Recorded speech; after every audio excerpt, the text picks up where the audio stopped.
What is a TV show you got really far into but eventually quit watching before its conclusion? Power Ranger budget fight scenes. The drop-in fight quality was downright confusing at some points. When Ollie had his sword showdown with Ras on the mountaintop, I legitimately thought he was intentionally throwing the fight because we'd spent 2.5 years watching him be a better fighter than that. Laurel had spent what, a couple weeks at most? Training with Wildcat, and was then able to go toe-to-toe with League of Assassin members. I know many times you just need fodder enemies so you can have some big fight scene showing heroes kicking ass, but it seriously killed any sort of tension or threatening presence the League could ever have again. I mean, the show shot itself in the foot in tons of other places too, but it's this example that really showed me they have choreography for group fights, and will just swap out characters as needed for the scene, and never update the choreography to suit the characters. Laurel had spent what, a couple weeks at most? Training with Wildcat, and was then able to go toe-to-toe with League of Assassin members. I know many times you just need fodder enemies so you can have some big fight scene showing heroes kicking ass, but it seriously killed any sort of tension or threatening presence the League could ever have again. This after 10 members of the League were described as an army and were able to take down super soldiers in the Season 2 finale. Not to mention the retcon of Laurel's ability to defend herself established throughout Season 1. They completely wasted the potential of having Roz and the League in the show, but instead of getting a League storyline where there's a real conflict based around the difference in the ways the two groups go about being vigilantes, instead they just recycled the same old Batman story again. Looking back, the dip in the writing quality started in Season 2, but really took a nosedive in Season 3. The finale of Season 2 and the first episode of Season 3 don't even seem like the same show. This was my personal pet peeve. He spent 5 years on a deserted island, except it was more like 1.5 years or 2 years, and there were tons of other people there almost all the time, and at one point he literally went back to his house, was in his big-ass mansion for a few hours, but is still telling everyone, "I spent 5 years on a deserted island." Shut your lying mouth, Oliver Queen. Co-workers and I once theorized that the show would end by just panning slightly to the side, and there are 4 or 5 other deeply sleep-deprived messes of humans who are revealed to be the ones who picked up the slack of the main characters off having sex, nearly dying. Edit. Thanks for the award, kind Redditor. This blew up, lol. A little bit proud to belong to a group of people who couldn't tolerate this show, lol. The real problem with Pretty Little Liars was none of the girls were nearly interesting enough to warrant stalking from A, Big A, Uber Ray, and everyone working with the A's. Basically the whole town was desperate to track these girls' every move, and they just weren't really doing that much outside of worrying who is tracking them. The ultimate betrayal of that show was that the writers cheated. On shows like PLL, writers are supposed to be sophisticated and drop hints and clues and red herrings, so when the big reveal happens you're supposed to go, "Oh my god, how did I miss that?"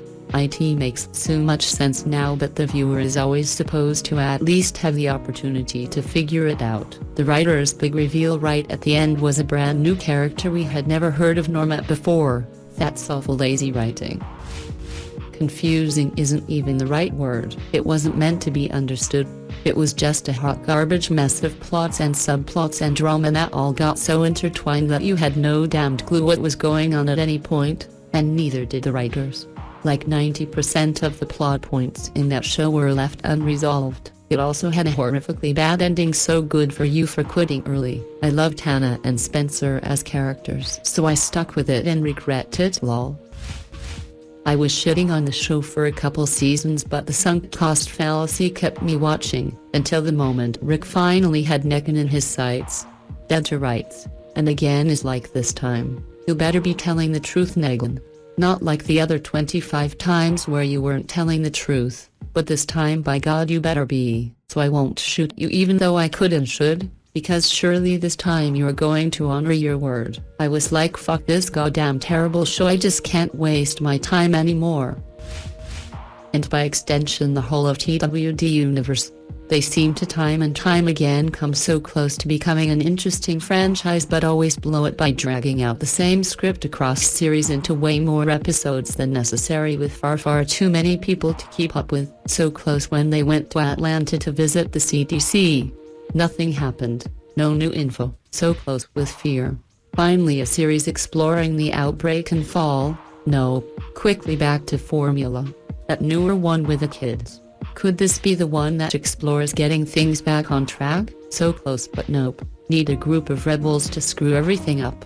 Maybe Morgan can spend some time speedwalking across the country between ICBM attacks. The problem with The Walking Dead was that the story never really advanced in any significant way. Every time they made some progress they would get wrecked by some outside force. Regroup to try again. Get wrecked again and on. That and they made a habit of giving characters extra development directly before killing them, which drained the audience to try not to get invested anytime it looks like things might be getting better for someone. This is why I stopped watching shows. People come up with neat idea for a show, say a criminal mastermind informant for the FBI. Their neat idea revolves around you never finding out the truth. They can never tell you the truth. So the main plotline of the show has no ending, just cliffhanger after cliffhanger. Come up with a neat idea, and also some really big sub-ideas, so you have something that can look like an ending to the audience. Also, maybe write enough plot for an entire season, instead of enough plot for an episode or two and just stretching it out with useless crap. I'm no writer. I have no idea what that looks like. But I do know that I'd rather watch something like Star Trek TNG, where there were overarching plot lines, and occasional cliffhangers at season end, but for the most part you could just watch an episode and be happy. Now I guess Star Trek Picard, which I cannot watch because all of season 1 was enough plot to be a 2-part episode. I never even made it through season 2. It just seems like lazy writing that's hanging its coat on good special effects and an audience that's also on its phone, so they're not really paying attention. Suits plots 99% of the time. Act 1. Crazy legal problem. There is much hinging on this case. But no fear, they have a winning legal strategy. Donna demonstrates that she is more than an assistant. The squirrely lawyer guy has a misunderstanding with Gabriel Hanseman. Mike and Rachel have drama. Act 2. Oh no. The opponent has outmaneuvered them with clever strategy and has them in an unwinnable position and they're sure to lose. Gina Torres threatens to slap the taste out of someone's mouth. Act 3. They found blackmail material and have now successfully won the case. Someone slams down a manila folder. Tensions are resolved with Lutnick and their friends again after a touchingly vulnerable emotional moment. Mike and Rachel still have drama but do a lot of making out. My GF introduced me to the show. I grew up in a poor neighborhood with family members on drugs, prison, gangs, all that shit. Our family is well-to-do, working class, but rural in a way that everything is pretty wholesome and easygoing. At first the show was really funny and relatable, but by like season 5, I didn't really feel like watching it anymore because it was just making me depressed. My GF didn't really understand until I explained that it just brings up so much shit that I got away from. Then my mom was murdered around the same time and I think we both just avoided depressing movies and TV for like 6 months. After years of convincing me to finally watch it, explaining how and why I love it so much, I sat through the pilot. My eyes were welled up by the end of the episode because I dated Fionas who had dads who were Franks and a couple of seasons, and I was tired of rewatching all of my nightmares and awful memories replaying out before my eyes. Great writing, great casting, great show, but they made it a little too well for those who were all too familiar with that lifestyle. Edit. Spelling. I stopped watching when Fiona left. The show was already taking a noticeable drive before then, too. They had all these really detailed subplots that just went absolutely nowhere. Like Debbie and the welding thing, with the whole strike, workers' rights thing, like, they went on strike ... and that was the last you ever heard of it. Ian started that religious cult and that absolutely dominated his entire character. Personality for one season ... and at the start of the next season he's like, nah, I don't wanna do this anymore. Carl had that girlfriend who was super clingy and holding him from going into the army. And he finally gets away from her, but she follows him. Only to be killed off screen, and there are zero repercussions for it. Like, there was nobody came looking for her, nothing. Lip had a ton of goofy fucking side plots that went absolutely nowhere, either. Kevin had that gym side hustle gig that they abandoned after like 2 episodes. The whole topless cleaning service they fucking abandoned. Svetlana was dismissed nearly off camera, and they didn't really give her character a proper goodbye. That show just tanked fast. It's too bad because the first 4 or 5 seasons were fantastic.